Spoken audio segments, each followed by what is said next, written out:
Treneris su gera metų pradžia, turbūt prieš krepšinį aptariant dar verta sakyti, kad jau senokai tokio ilgo suolelio neturėjot, po traumų žaidėjai sugrįžo, Aurelijus Pukelis.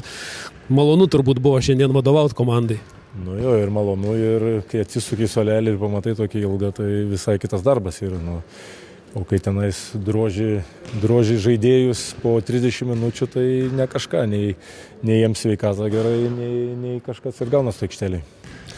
Jau ta prabanga tiek daug, kad Marius Valukonis nors žaidė, kiek ir traumuotas, turbūt čia leido tiesiog iki galo jau dabar pasveik žmogui. Jo, jam yra su kelių problemos, tik gauna fizinio krūvio, jam tinsta, tai jam prireiks laiko dar atsistatyti ir sugrįžti. Ir Aurelijus kaip atrodė po tų beveik metų pertraukos nuo žaidimo 5-5, dar reikės laikų įsiliet, nors taškų pririnko vis tiek. Nu, čia kito kalibro žaidėjas, tai jisai labai gerai jaučia po krepšių ir ant tritaškio linijoje gerai jaučiasi. Mums labai daug dadeda ir sutraukia visą varžovų gynybą, tai jo, jis dar nepasiruošęs fiziškai, dar turės pasportuoti, atsigauti, reikės laiko jam šiek tiek. Jaučiasi tas, nežinau, treniruotėse, rungtynių metu gal matėt, kiek tas 3-3 likučiai, sakykime, ir kad metus to didelio krepšinio nežaidęs. Na, kad tas 3-3 ir 5-5 labai skirtingas opcijas yra, tai aišku, kad jaučiasi, aplamai jaučiasi tas jo toksai tvirtumas ir fiziškumas po krepšiu. Ir kaip sakiau, dar jeigu tritaškį pataiko, tai labai gerai. Ir ant suolelio dar vienas sėdėjo žmogus iš 3-3 krepšinio, Marijus Užupis. Kaip jis ten atsiradęs, kada jeigu jau ant suolelio, tai turbūt ir žais.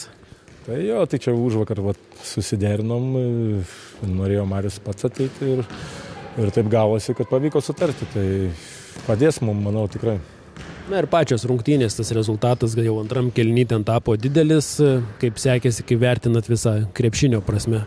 Davėme didelį fiziškumą nuo pat pradžių, pasidarėme rezultatą, ką prašėm, tą padarė, tai 2 kėlinius iš vis idealiai sužaidėm, paskui gal kažkiek atsipalaidavimas ir varžovai pakeitė gynybos sistemą, sustojo aikštė, kažkiek išmušė iš vėžių, bet paskui prisitaikėm ir viskas susidėliojo. Ir aišku, galėjom gilesnę rotaciją šiandien padaryti, pasibandyti kai kurios variantus. Klaido Medrikio ta antra techninė turbūt irgi nepamaišė. Nu ne, aišku, čia jau Klaidą Metrikį treniravęs ne vienus metus, tai žinau, kad jis toks yra emocingas. Tai kalbėjom dar ant suolo, kad gali tai būti. Paminėjau aikštės gynybą, ne taip dažnai tenka, taip ilgai turbūt žais prieš aikštę, kaip sekėsi. Nu tai varžovam nepavyko 1-1 susiginti, jie nusprendė aikštę, tai sakau, prisitaikyti reikėjo kažkiek laiko ir ta rotacija išeina kiti, vėl kitiem reikėjo prisitaikyti, tai viskas normaliai iš tikrųjų, kaip pataikėm gerai. Dabar keli žaidėjai tie prisijungė po traumų, ilgai nežaidė, nėra taip, kad vėl reikia iš naujo klijuoti komandą beveik jiems į ritmą įeiti ir juos paruošti. Reikia, turėjom tarpšventinį tą pasiruošimą labai gerą iš tikrųjų, tai nieko per daug mes ten nesilsėjom, smarkiai dirbom, tie sugrįžo po traumų, turėjome įvesti žaidimą, kad pagautų ritmą, gerai išdirbom, dar prisijungė porą žaidėjų, tai rezultatą turime, stengsime toliau tai daryti. Dar laukia artimiausios 2 rungtynės Joniškis ir Ryto dubleriai, abiejas pavyko įveikti, tai su kokiom mintim lauksi tų rungtynių? Tai su tokiom ruošimės sekančiom, sekantis savaitgalis ruošimės sekančiom ir tiek.